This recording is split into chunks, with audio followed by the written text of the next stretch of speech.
Jangan lupa tekan butang like, butang share dan butang subscribe. Assalamualaikum warahmatullahi wabarakatuh. Tapi sekarang Henokh ni kitab yang dikarang, kitab yang ditulis, bukan sumber wahyu, bukan pedoman daripada Allah, tetapi hasil penulisan daripada Nabi Idris alaihi salam sendiri. Itulah dakwa mereka.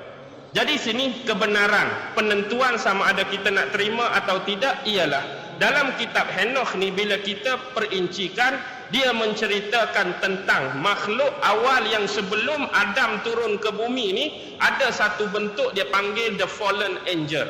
Malaikat-malaikat yang memberontak. Malaikat-malaikat yang berasal daripada kayangan, mereka turun ke bumi. Dan malaikat ini diketuai oleh seorang pemberontak yang nama dia agak-agak siapa? Agak-agak siapa the fallen angel?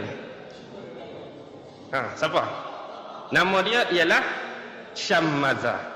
Syammaza ni dia sebut dalam tu malaikat yang memberontak. Malaikat dalam definisi Al-Quran, malaikat dalam definisi pengajian kita orang Islam adalah makhluk yang tak pernah memberontak, makhluk tak pernah melawan. Yaf'aluna ma yu'marun. Dia ni melakukan apa saja perintah Allah, dia tak pernah lawan Allah. Jadi Syammaza ni bukan merujuk kepada malaikat yang memberontak kecuali iblis, kecuali syaitan. Dikatakan bila kelompok ini turun dan dia pula berkahwin bernikah dengan manusia-manusia separa. Inilah yang jadi perbahasan paling besar yang tak berkesudahan. Benda ni dah lama terjadi di Mesir. Sebelum saya balik daripada Mesir lagi, dah ada seorang doktor Mesir, doktor kuliah lughah yang nama dia Dr. Abdul Sabur Syahid.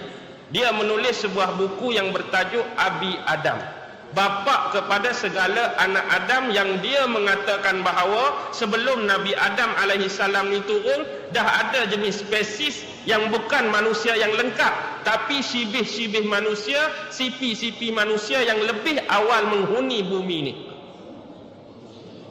Yang contoh dia nak relate apa? Dia nak relate dengan orang-orang Paleolitik. Dia nak relate dengan orang-orang Mesolitik, orang-orang Neolitik, orang-orang zaman batu, orang-orang zaman gangsa. Kalau kita belajar, ni tamadun awal sejarah lagi. Bukan kata anak kita, ni memang sejarah kita belajar. Pernah belajar Paleolitik, betul? Mesolitik. Jadi kita nak kata sekarang, Mesolitik, Paleolitik, Neolitik dengan Adam, siapa dulu? Mesti kita kata Adam, sebab Nabi Adam paling awal turun. Okey, logik di sini ialah Adam berturun berserta dengan ilmu yang Allah bekal.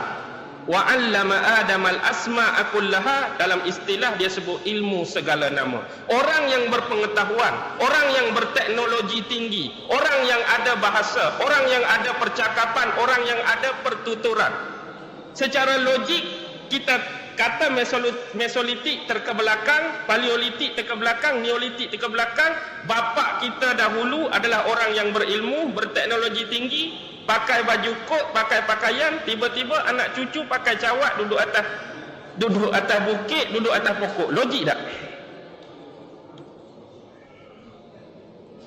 Dah kita kata keturunan 2 tahun sebelum ni pakai BMW, pakai baju kok, pakai kemas. Tiba-tiba anak cucu kita pakai spender, pakai cawat, duduk atas pokok. Nampak logik ke tak? Sepatut makin maju ke makin mundur? Kalau Nabi Adam sehebat itu ilmu Allah bagi, Mesolitik ke belakang tiba-tiba bercakap pun keliling api, logik ke tak? Jadi sekarang ni, kalau betul wujud Paleolitik, Mesolitik dan Neolitik, siapakah mereka hak sebenar? Kalau kita nak menafikan bukti-bukti dari sudut arkeologi, kita ada sumber sejarah, sumber bertulis dengan sumber sekunder kan? Sumber bertulis catatan-catatan, sumber sekunder ni macam bangunan-bangunan lama, istana lama, tembikar, kapak, apa semua. Benda tu wujud ke tak wujud? Benda tu memang wujud, tapi milik siapa? Ni perbahasan dalam kitab tu. Saya bukan nak memenangkan hak mana, nak mengiyakan dan menyalahkan hak mana. Cuma itulah isi kitab tersebut, dan dia dilawan hampir 10 orang doktor Al-Azhar dalam mahkamah untuk menyalahkan dia. Tetapi bila keluar hasil dia, yang menang siapa agak-agak? Yang menang Dr. Sobur Syahim tadi.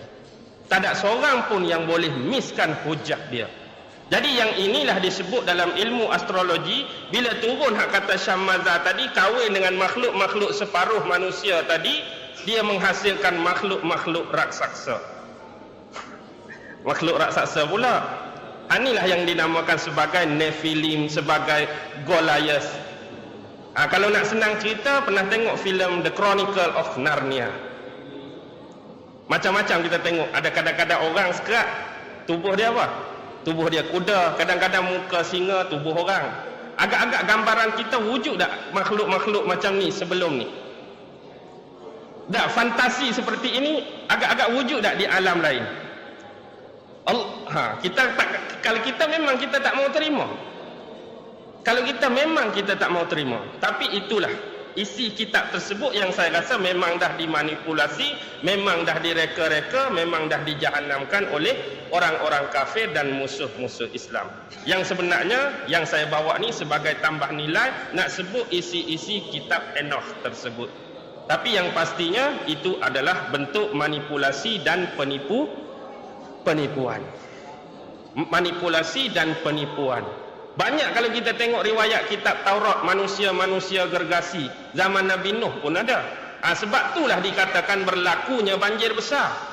Sebenarnya berlaku banjir besar tu mengikut Taurat, mengikut Injil, bukan sahaja Allah nak hapuskan makhluk-makhluk, manusia-manusia yang sezaman dengan Nabi Nuh, yang ingkar pada Allah, yang lawan kenabian dan kerasulan Nuh. Tapi Allah nak cuci bumi tu dengan makhluk-makhluk tadi sekali. Bila habis semua hak tu, bumi pun jadi kembali manusia hak betul-betul manusia. Kalau dia pakai ayat tu macam mana? Kalau dia pakai ayat tu macam mana? Sini jadi persoalan. Otentik dan spesialnya setiap bala daripada Allah. Kalau setengah kadang-kadang orang fikir pendek tak? Dia pun kata zaman Nabi Nuh ni orang saja fikir dia sendirilah, otak logik dia. Zaman Nabi Hud kita kata, bila ada yang ingkar, Allah datangkan apa? Allah datangkan dalam bentuk guruh, bentuk kilat, akhirnya mereka diselubungi oleh pasir tertanam. Sama juga dengan kaum Nabi Samud, mari kilat, mari bentuk gempa bumi. Kalau kaum Sodom terbalik bumi. Tapi jumlah penduduk antara Nabi yang sebelum zaman Nuh dengan selepas Nuh, mana paling ramai? Semasa dengan Nuh ke lepas Nuh lagi ramai orang? Agak-agak mestilah selepas kan orang makin membiak. Tapi bila Allah nak uji, bila Allah nak bala, bila Allah nak bagi tu, Allah buat lagu tu je untuk mereka. Tapi Nuh hak sikit, pasal apa perlu tenggelamkan satu dunia? Tak boleh ke buat, dah orang pun ada sikit tu saja, buat kawasan tu lah, tak perlulah nak tenggelam satu dunia tu. Faham ke tak ni? Ni kita kata berfikir. Kita kata berfikir. Berfikir dalam bentuk ujian, berfikir dalam bentuk bala Allah. Sebab kadang-kadang bila kita datang benda-benda seperti ini, saya teringat kata-kata guru saya, iaitu Asy-Syaikh Almarhum Imam Mutawalli Asy-Sya'rawi. Bila saat-saat terakhir saya pernah menziarahi beliau di hospital dengan seorang kawan.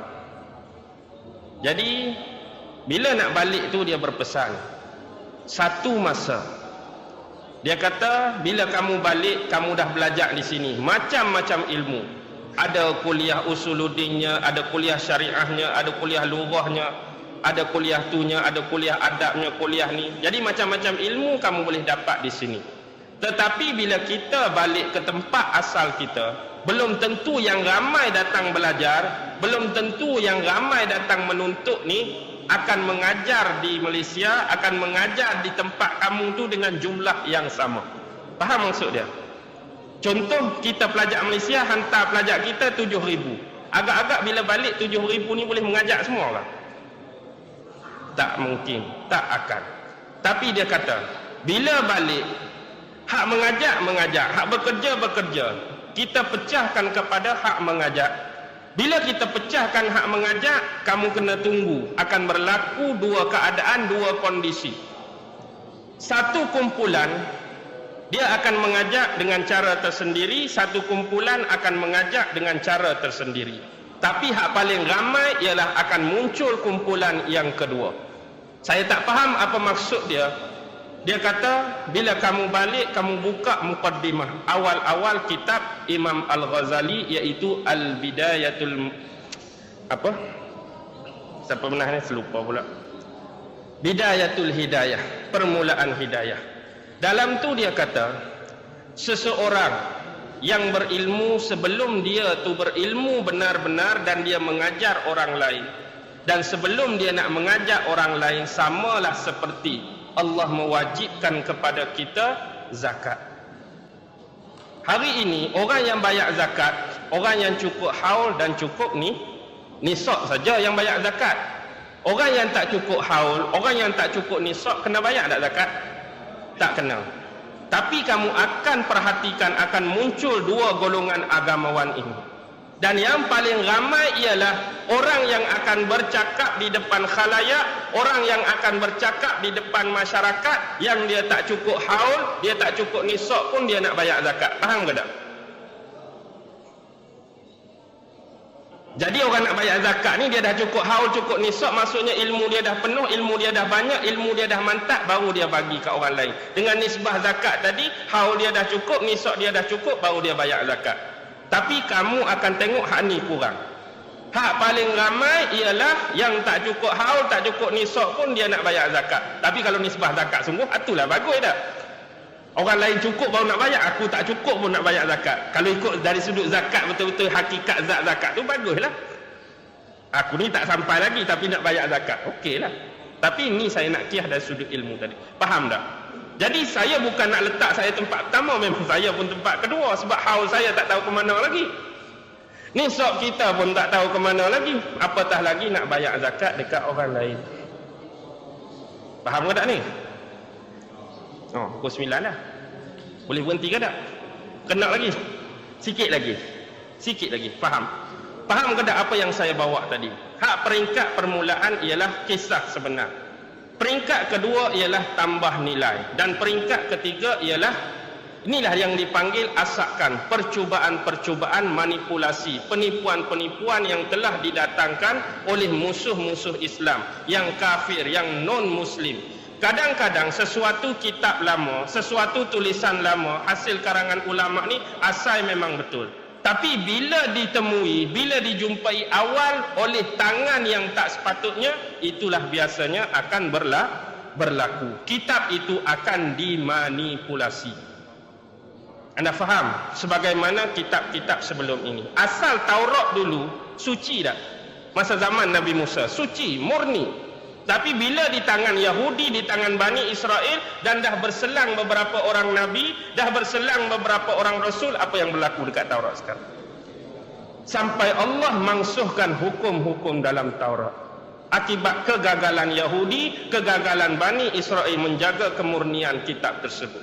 Begitu juga pada zaman Nabi Isa alaihi salam. Asal turun wahyu, asal turun kitab Injil tu murni ke tak murni? Murni. Tapi kegagalan penganut-penganut selepasnya untuk menjaga kemurnian dan kesahihan kitab Injil, maka dia juga dimangsuhkan oleh Allah. Dan akhirnya turunlah Al-Quran kepada Nabi Muhammad sallallahu alaihi wasallam. Tetapi berbezanya, nabi-nabi dan rasul sebelum ini khusus untuk kaum tertentu, khusus untuk bani tertentu, khusus untuk masyarakat tertentu. Dia khas Bani Israel, hak ni kaum tu, hak ni kaum ni. Kan dalam Al-Quran dia dah sediakan contoh nama-nama kaum. Kaum Nabi Nuh ada nama tertentu. Kaum Nabi Hud dia letak nama Ad. Kaum Nabi Saleh dia letak nama Samud. Kaum Nabi Syuaib dia letak nama Aikah. Kaum Nabi tu nama ni, kaum Nabi tu nama ni. Tapi untuk Nabi Muhammad khusus untuk bangsa Arab saja atau rahmatan lil alamin? Khusus untuk bangsa Arab saja ke rahmatan lil alamin? Islam kita, Islam kita rahmatan lil alamin. Untuk semua, tak khusus kepada bani, tak khusus kepada firqah, tak khusus kepada golongan tertentu, tak khusus kepada umat tertentu. Jadi inilah yang Allah berjanji untuk mengekalkan kesucian, ketulinan, otentiknya Al-Quran. Inna nahnu nazzalna zikra wa inna lahu lahafizun. Hari ni ramai yang nak ceroboh, sama seperti kitab-kitab karangan ulama terdahulu. Berjaya atau tidak? Berjaya atau tidak? Orang nak robek Al-Quran hari ni, dia tambah pula surah-surah tertentu. Pernah tengok tak? Surah iman, surah wasaya, surah apa, macam-macam. Tapi kita pergi baca tak surah tu? Kita baca tak surah tu? Tak, dia kata tak cukup lagi Al-Quran, ada 4 tambah surah baru. Surah iman. Kita baca tak surah iman? Mak baca mak surah iman? Tak ada orang nak baca. Dia datang surah wasaya, tak ada orang nak baca. Kalau dia letak nama surah Rasulullah pun rasa teringin nak baca. Tak ada siapa nak teringin baca. Kita terima seadanya. Faham ke tak ni? Faham lah tak? Maksudnya Al-Quran ni dah lengkap. Kalau ada yang terlebih menambah-nambah macam kaum-kaum Syiah. Sebagai contoh, Syiah Imamiyah. Mereka mendakwa apa? Mereka mendakwa selepas kematian Nabi, selepas kewafatan Nabi, Jibril masih lagi turun bawa wahyu kepada anak dia Fatimah. Tak habis lagi bagi kat Nabi, Nabi mati dulu. Jadi banyak lagi nak turun pada Nabi, Nabi mati, Nabi wafat. Jadi Allah sambung pada anak dia Fatimah. Yang hasilnya hari ini Quran mereka 3 kali ganda, triple, lebih tebal daripada Al-Quran kita. Tapi turun pula pada Fatimah, Fatimah tak sebar pula ke orang lain tak? Sepatut Fatimah lah aula sebar, anak Nabi. Ali menantu dia hidup lagi, tak sebar juga. Tapi lepas pada depa tu semua mati, keturunan Nabi tu mati, baru Al-Quran tu muncul.